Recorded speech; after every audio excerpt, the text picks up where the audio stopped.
Hello everyone, it's Seth, probably better known as Saffron Olive, and today I'm joined by Jake. How are you doing, Jake? Doing great. How are you? I'm doing pretty well. Jake is riding high today after having maybe the best pre-release of all time. What did you open? Well, tell me about your pre-release real quick, Jake, because it's an awesome story. All right. Well, I normally play Mitgo, but I do drag myself out to paper events for the two-headed giant pre-releases that me and my friend go to. We've gone to the last three at the same store, and I really enjoy it.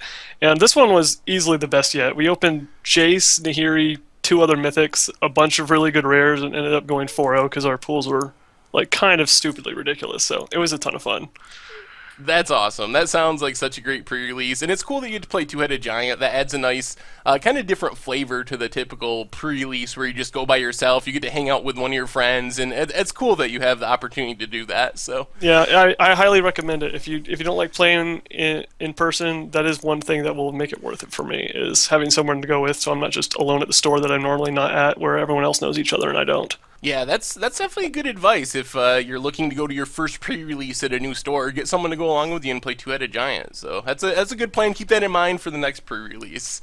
Anyway, today we are counting down the top 10 Pauper cards in Shadows over Innistrad, and that's why Jake's here. Jake knows a ton about Pauper, way more than I do, so I'm going to be leaning on him in this one pretty heavily because he knows the metagame and stuff, and I don't.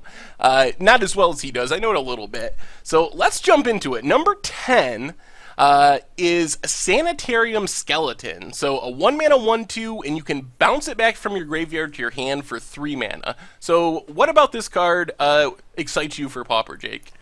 So this card, first of all, it doesn't really slot into any existing decks, and it's not super efficient.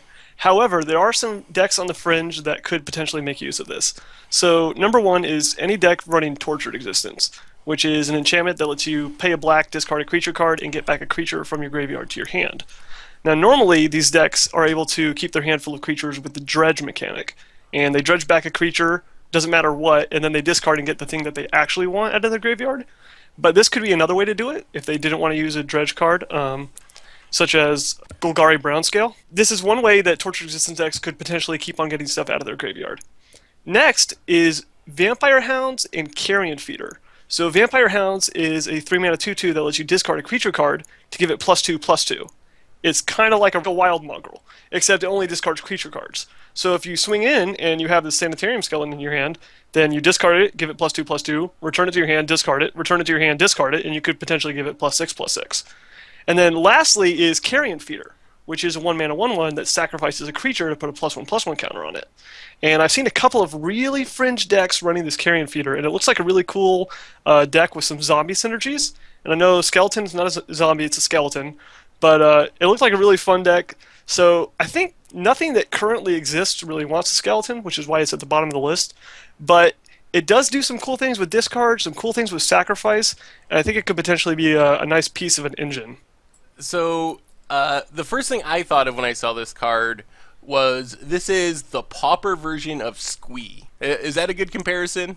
Something like that, yeah, exactly. The Pauper instead of the rare version. I mean, because obviously got to pay the mana to get it back to your hand, so it's not as good, but still, like, I could see some similar, like you described, combos where you can keep getting it back out of your graveyard and take advantage of it that way. So I think it's cool, and I can't think of any commons that are exactly like this. It reminds me of like Resembling Skeleton a little bit, but that's an uncommon. So is this kind of a unique effect for Pauper? It generally is. Like I said, the dredge mechanic is a little similar in that you can force yourself to draw a creature each turn. So you can do the same thing with dredge that you can with this, is that if you have nothing going on, you can play this out, block, return it, block again, and just keep on chump blocking like a Gurmag Angler until you find something. The problem is with the dredge mechanic is if you're doing that, you're never going to draw fresh cards because you have to keep on forcing yourself to bring back that chump blocker. Whereas this, you could potentially, at the worst case, like chump block a 4/4 or a 5/5 each turn and return it while you're drawing normally for your draw step trying to find something. And that's a pretty bad fail case, but it's actually not, it's not horrible. It's something that you can do to potentially buy yourself some time while you're digging for something else. Yeah, it sounds pretty sweet. Well, speaking of Gurmag Angler and Dredge, let's talk about number 9 on our list, Crow of Dark Tidings. So this is a way to get cards into your graveyard. Are those the decks you're thinking of, Jake, Gurmag Angler or Dredge with this, or is it something else? So yeah, exactly. So Angler Delver, which typically plays 4 Delver Secrets, 4 Gurmag Angler, and then I believe the version that I played in the league was 1 Stormbound Geist. And I was mainly thinking of Crow as like another creature because they really want more than those 8 creatures. They want a little bit more pressure. Stormbound Geist is good in a metagame full of Delver because being able to only block creatures with flying isn't a huge deal if you have a lot of flying things you want to block. However, this does mill you. It gives you a little bit of value in that regard. It's got the same power. It's a 2 power flyer. 1 toughness is obviously a little bit worse, but I could see it as a 1 or 2 of in the Angler Delver deck. The obvious card that it's fighting with is Stinkweed Imp. I know a couple of Angler Delver players would like to play 1 or 2 of Stinkweed Imp for a little bit more resiliency, long game. You can, it has Death Touch, so you can keep on blocking a big thing and bringing it back and kind of fight like affinity or opposing anglers that way. But Stinkweed Imp only has 1 power, and it's kind of a tempo deck that wants to be a little bit faster than that. So I think Crow of Dark Tidings may have a place, and if not exactly in that deck, it does have a possibility in just other random graveyard decks. It's somewhat efficient. It's not as slow and good as Stinkweed Imp, and maybe it's not as fast as like a Delver of Secrets, but I think it potentially has a spot. I like how the math lines up. If you play this on turn 3 and can chump block with it or something and it dies right away or trade it off, that all by itself, if you have no cards in your graveyard, gives you enough mana to untap and Gurmag Angler the next turn. Yeah, even if you have absolutely nothing else, that's 5 cards by itself, and then the Angler only costs 2, which is So, not very much at all. and yeah, so you could even on turn 4 cast an Angler and leave up counter magic or something to protect it potentially with the other 2 mana. So Yep, and the mana cost is easy, and yeah, you could definitely do that. sweet. Well, that seems like it has some potential at least. Whether or not it actually fits into Delver, we'll find out. But it's cool that there's a chance it shows up. So up next we have a different color card. We're going with some green cards now. Number 8, Moldgraph Scavenger. So this is a 0/4, but if you have Delirium, it ends up being a 3/4 for only 2 mana. So is this the Pauper Tarmogoyf? It is exactly the Pauper Tarmogoyf, and it's kind of similar to Goyf in that you can't actually even get it as big as a normal Goyf because you're never going to see Planeswalkers in the graveyard anyway. So it already has a lower cap because you can't go past 3/4, but it also has a lower cap because there are less card types to even care about in Pauper. So it makes a little bit of sense. So, Go ahead. So my question was how in Pauper with Delirium, how does that compare to like Metalcraft or some of those other like if you have this, the creature gets bigger? Is Delirium fairly easy to achieve in Pauper? So I think Delirium is fairly easy to achieve just because there's dredge mechanics like Stinkweed Imp that can like put 6 cards in your yard at once is fairly simple. We have Evolving Wilds and Terramorphic to put a land in the yard. Deadweight is a popular removal spell that's an enchantment. So I don't think the Delirium part is that hard. The problem with Moldgraph is that 3/4 doesn't actually match up that well against the rest of the format's creatures. There's not like a bunch of 3/3s that this trumps really well. There's 4/4s that you have to worry about from Affinity, and obviously 3/4 is pretty bad against them. There are 2/2s from Mono Black that can double block this, or they have 2/4s in Gary that can just block this Moldgraph Scavenger for days. So I don't really like its stats. I mean, it's efficient stats, but 3/4 specifically is kind of a weird place to be. If it was a 4/3, it might be better since it could at least trade with Affinity stuff instead of having to chump it. The good thing about it is, compare it to Hooting Mandrills. Now, Hooting Mandrills, if you can exile like 4 cards, like say the 4 cards that you were counting on for Delirium, then Hooting Mandrills only cost 2, which is the same as Moldgraph, and you get a 4/4 trample instead of a 3/4 with no abilities. So obviously Mandrills is better, but Moldgraph, if you draw it in multiples, if you draw like 3 of them, and 1 mill spell, you actually feel fine. Whereas you can never keep a hand with 3 Hooting Mandrills in it unless you're a very dedicated deck to filling up your graveyard, and even then it's going to take you a long time to get all 3 of them out. So maybe if there's a deck that doesn't want to be exiling its graveyard with Mandrills and Gurmag Angler and wants the cards to stick around, then Delirium will be easier than Delve to handle, and they might want the Scavenger. One last question: how relevant is a 0/4 when you don't have Delirium? Does that do anything for a Pauper deck? I mean, it does do something. There are aggro decks in the format that attack on the ground. There's Goblins most notably, but besides even Goblins, you don't really want O4s that much. Elves will go wide very quickly. Is it Blitz? You can have like 1 chump blocker if they even let you do that, if they don't use like an Apostle's Blessing to get past you. But in general, the things you're worried about are like 5/5s like Anglers or the creatures from Is It Blitz that are just going to either sneak past it or it's going to chump block like 1 time. I guess against like I said, goblins specifically, or I don't even know what else. Generally, there's not that many aggro decks that just stay on the ground and don't go wide, which is the problem with it. So if you're building with this deck in Pauper, you're going to want to have some plan for turning on Delirium. Yes, absolutely. Okay. Well, let's let the parade of green cards continue. Number 7 is also a green card, Root Out. So this one destroys an artifact or enchantment for 3 mana, and you get to investigate. So what do you like about this one, Jake? So I really like this card for its versatility. The problem is there's not a green deck that really wants it right now. So right now, the best naturalized effect in green is Gleeful Sabotage, which is 1 in the green, sorcery, naturalized effect, and Conspire. So you can tap 2 of your creatures untapped to double the effect and destroy 2 artifacts or 2 enchantments or 1 of each, which is obviously really good if you have a bunch of small creatures. And Elves is the primary deck that wants it. They have those creatures, and there might be other decks as well. Tron, however, I was thinking about this for Tron, and the reason is Tron dedicates 2 sideboard slots to Ancient Grudge typically, and 2 to Ray of Revelation, and those take care of artifacts and enchantments specifically. Now they're really good because they each have flashback, and they can take out 2 apiece. Whereas Root Out, the only 2 for 1 you get is by cracking your clue and drawing a card, which is simple for Tron because they can pay the 2 mana and not worry about it since it's so cheap for them. The problem is this is less power overall for more versatility. So if for some reason your sideboard is really stretched and you need to put more cards in your sideboard and you don't want to have to split out your artifact and enchantment cards, you could put this in here as a way for a slower deck or a mid-range deck to deal with both, a little bit slower than Naturalize and not getting you the doubling value that Gleeful Sabotage does, but potentially drawing you a card and keeping you at par or ahead on cards from your opponent. That makes sense. So this, you're thinking, would mostly be a sideboard card and probably for specific decks that don't, like Tron, that has the mana to pay for the clue token? Is that... Yeah. Specifically a green deck that doesn't have a lot of creatures and want the Gleeful Sabotage instead. So it needs to be a somewhat slower green deck, which is basically only Tron right now. And Tron probably likes those other 2 cards that I mentioned just because they're so efficient, and against Affinity blowing up 2 artifacts or against Spreading Seas blowing up 2 enchantments is really great. It's better than probably just drawing a random card with the clue token. But maybe if Tron shifts a little bit and doesn't need as much hate for those specific cards, or if there's a different slow green deck that emerges, I could see Root Out as a decent sideboard card.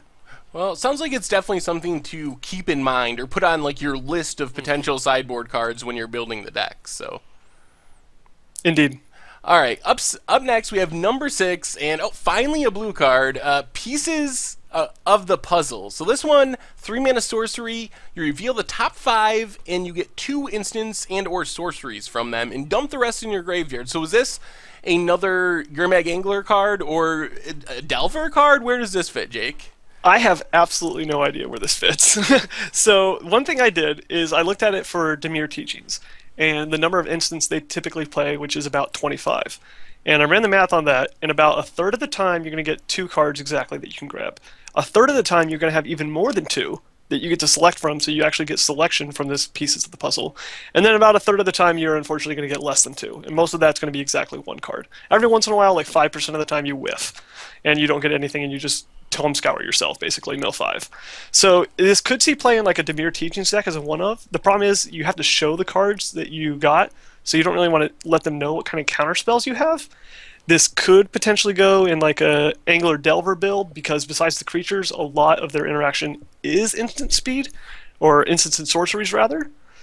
Or the way that I want to play this is I want to find some random Pauper card that I don't know exists yet, stick all 4 pieces of the puzzle in my deck, mill myself down to like 20 cards on like turn 4 or 5 in my library, and I don't know, go off with something like Rise from the Tides. The problem is Rise from the Tides is an uncommon, but I'm looking for something like that that can just get like stupid amounts of value out of the graveyard, because Pieces of the Puzzle can find other pieces of the puzzle, it's just gonna take you through your deck so quickly, and your graveyard's gonna fill super fast. And if you can stick enough instants in your sorceries in your deck for this to like almost always grab 2, then it's a very powerful card. I'm not sure exactly what that power can be used for yet, but I have a feeling it's going to be a major player once somebody figures out how to break it. I like the first. I think that that's sweet. I like that we're getting to some cards that don't just maybe slot into the sideboard of current decks, but might be able to make their own archetype. So that's really cool. I also like when I play Pauper. One of my favorite decks is the Demir Teachings deck, and I like that you can get two instants or sorceries and potentially dump a teachings in the graveyard, so you're almost drawing three cards in that scenario because of the flashback on teachings. So when that happens, it seems like a lot of value for 3 mana. Yeah, indeed. The card draw in Demir Teachings is a little bit of a contention. Some people like Think Twice, some people like Accumulated Knowledge, but maybe, just maybe, they switch to pieces of the puzzle as part of that card draw selection, or at least maybe one of over the one of compulsive research. I'm not really sure. It is a sorcery, which is worse, and it costs 3 mana instead of 2, but it does do a pretty powerful thing, so I like it.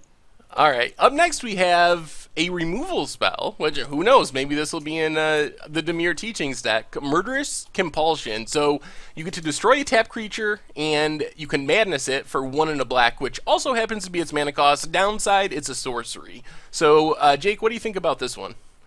So this is mainly a play for Madness decks, obviously, because you can activate the Madness effect. If you can never activate the Madness effect, there are lots of cool black removal spells to choose from in Pauper that are probably better than destroying something after it's already been able to attack you.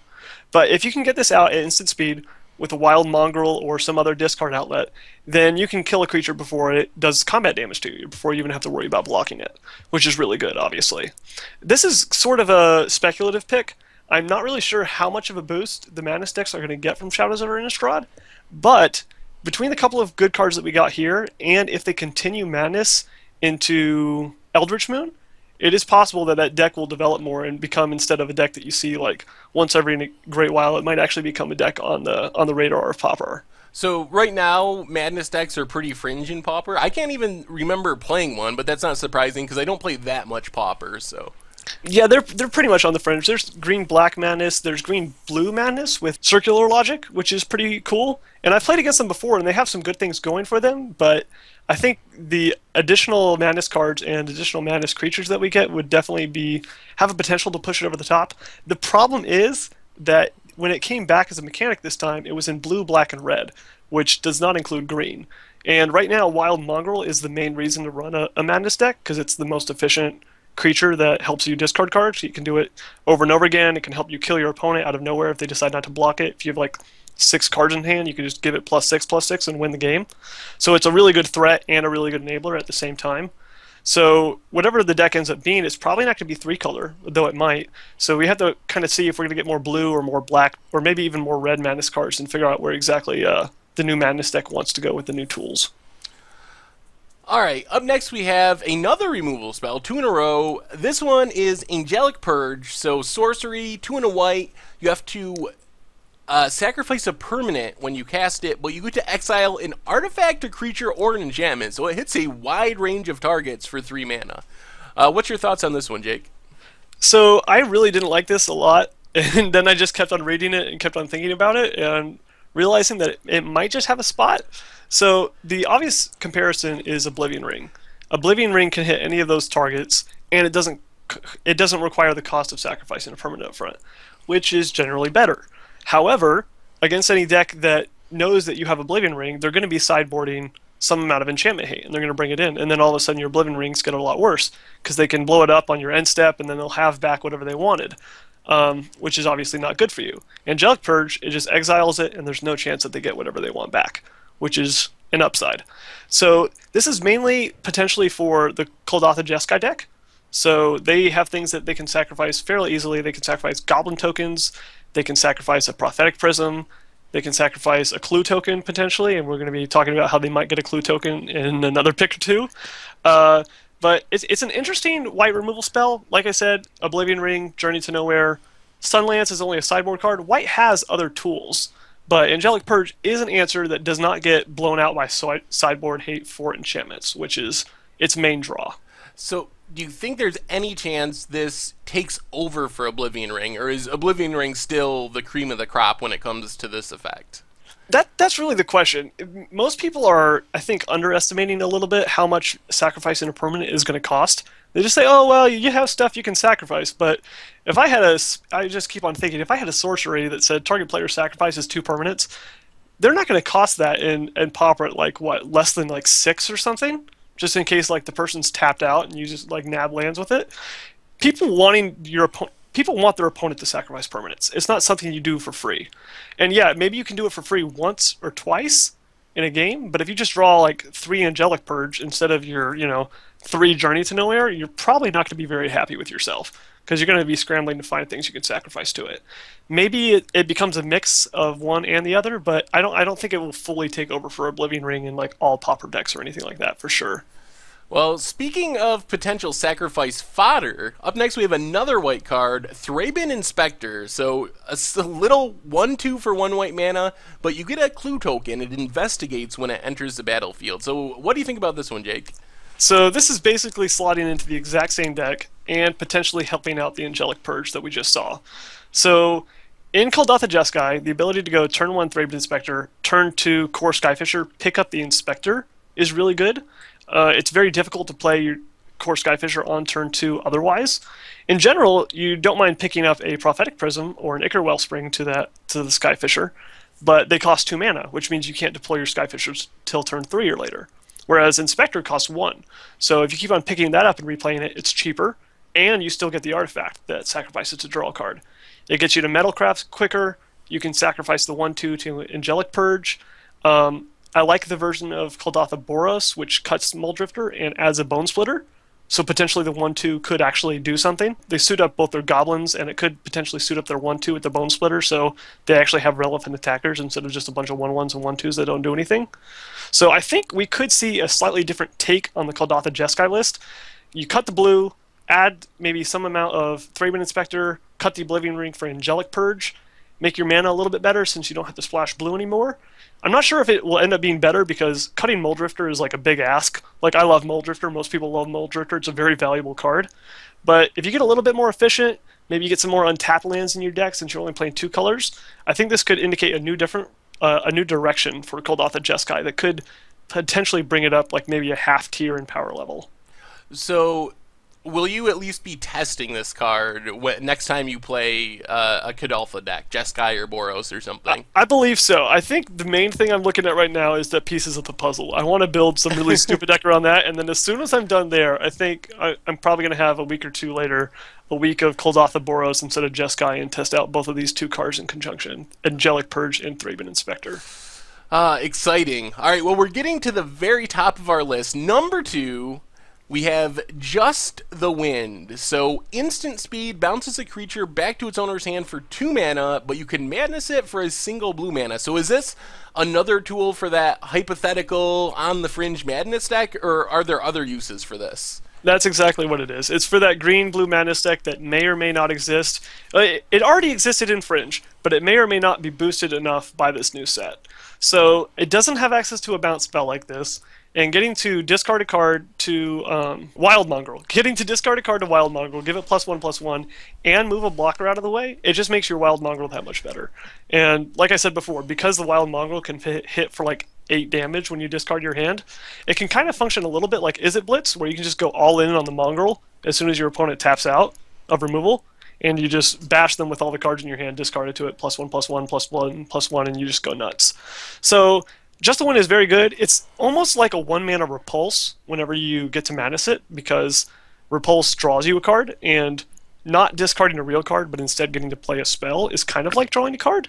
So it could be efficient enough to make its way into that deck and make that deck make its way back into the metagame. Not back into the metagame, but actually into the metagame for the first time. Well, that does seem like it could be pretty devastating, and like it can win some games out of nowhere, because if, especially in the beginning, when you first start playing with these cards, opponents might not be expecting Just the Wind to take out their blockers, so they think, oh, I have a chump blocker, I'm fine, the Mongrel's not going to kill me. Then all of a sudden, a copy or two of Just in the Wind discarded to Mongrel, and the game could be over. So I like the sneak attack aspect of it in a Wild Mongrel deck.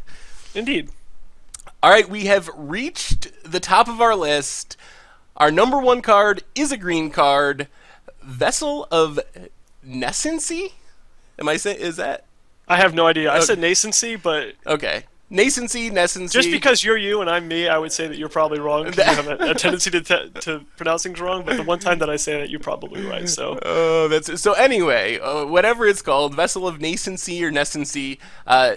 It's one green mana enchantment. You can pay 1 green, sack it. You reveal the top four, put an artifact, creature, enchantment, land, or planeswalker, which probably isn't that relevant to Pauper, from among them into your hand. Put the rest in your graveyard. So where does this one go, Jake? So for sure, if the Mold Graph Scavenger is a real card, it'll be partly made impossible by the Vessel of Nascency being an enchantment and going to the yard very easily.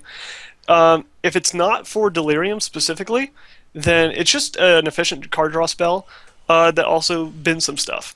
I like it mainly because it doesn't have any restrictions. It can hit any permanent type. It can hit basically anything except for instant and sorcery, and obviously, like you said, Planeswalker. But you don't generally put too many of those in your deck in Pauper. Vessel of Nascency. It's kind of like another Satyr Wayfinder or Commune with the Gods effect. It's a little bit different from either of those because it can grab more things. Satyr gives you a 1/1. Commune only costs 2 total mana instead of 3. So it really depends on exactly your deck's makeup and what you want to be putting in the yard and what you want to be putting in your hand for whether you need this vessel or not. This is also number one as, again, a speculative pick because, again, if Madness returns in Eldritch Moon, then we'll get even more benefit there. And if Delirium returns in Eldritch Moon, then this vessel could even shoot up even more in value. Yeah, it does seem like the best, or at least one of the best ways to achieve Delirium in Pauper, just because you get the enchantment in your graveyard, and that can sometimes, you mentioned black can sometimes get the enchantment in there pretty easily with Deadweight, but other colors, green in specific, like what enchantments do they have that you can just get into the graveyard on turn 2? So it seems like with a little bit of luck, you can play this on turn 1, sack it on turn 2, and have Delirium active so you can start playing your Moldgraph Scavengers and cards like that on turn 3 and maybe take over the game. Yeah, potentially. I think you need a little bit more than that, but we already have a lot of different graveyard tools in Pauper. It's just a question of how to put them all together and make them work together. All right, so that has been our top 10 Pauper cards from Shadows over Innistrad. So, Jake, on the way out the door, one last question. I asked Tomer this in the Commander review. As a Pauper player, how does Shadows over Innistrad rank as a whole as a Pauper set? Is it a great set? Is it a mediocre set? An average set? Where does this fit in the grand scheme of sets in Pauper? It's really hard to know without knowing how good the new Madness deck gets with Just the Win and Murder's Compulsion and so on. I would say overall it's like a 3 out of 10. It's pretty below average, unfortunately. We don't have anything obviously broken like the Delve mechanic or anything like that or anything that slots into an already tier 1 deck to make it better. Very obviously, we have some stuff that potentially brings non tier 1 decks back into like consideration, which I really like because although the metagame is already really huge, I always welcome new funny decks like Madness is like attacks on a really different angle that you have to think about. A Delirium deck could potentially be a little different. Maybe people have to main deck in Graveyard Hate with all the graveyard decks that are running around. So I'm very happy with it if either a Madness deck gets going or Koldatha Jeskai drastically changes to be a little bit different. Or, obviously if these cards see play, then it means that the cards are better for Pauper, which is kind of begging the question. But in general, I think it's a little bit below average, but there's still some cool stuff, and I'm still a little bit in love with pieces of the puzzle. So it sounds like kind of have to take a bit of a wait and see attitude for when people actually start building decks and playing these cards. And see if they're actually good enough to create new decks, or if they're not quite good enough, and we got to wait maybe another set to get some more cards to fill out those the rest of the puzzle for those decks. Anyway, I'm assuming if I was going to ask you your favorite Pauper card, Pieces of the Puzzle would be my guess. It's got to be Pieces of the Puzzle. Just the Turbo Mill Yourself plan. I don't know exactly how you're going to make use of that yet, but I will find a way. I guarantee it. All right, well, I will be looking forward to Jake's Pieces of the Puzzle deck. It sounds really sweet. Anyway, thank you, Jake, for hanging out. It's been awesome and talking Pauper, because I have no clue what I'm doing when it comes to Pauper, so I really appreciate your expertise. And thank you everyone for tuning in. Make sure to check out the website, mtggoldfish.com. And if you enjoyed the video, take a second to click the subscribe button that's about to pop up on the bottom of your screen. Anyway, thanks for watching. Thank you again, Jake, for hanging out, and we will talk to you soon.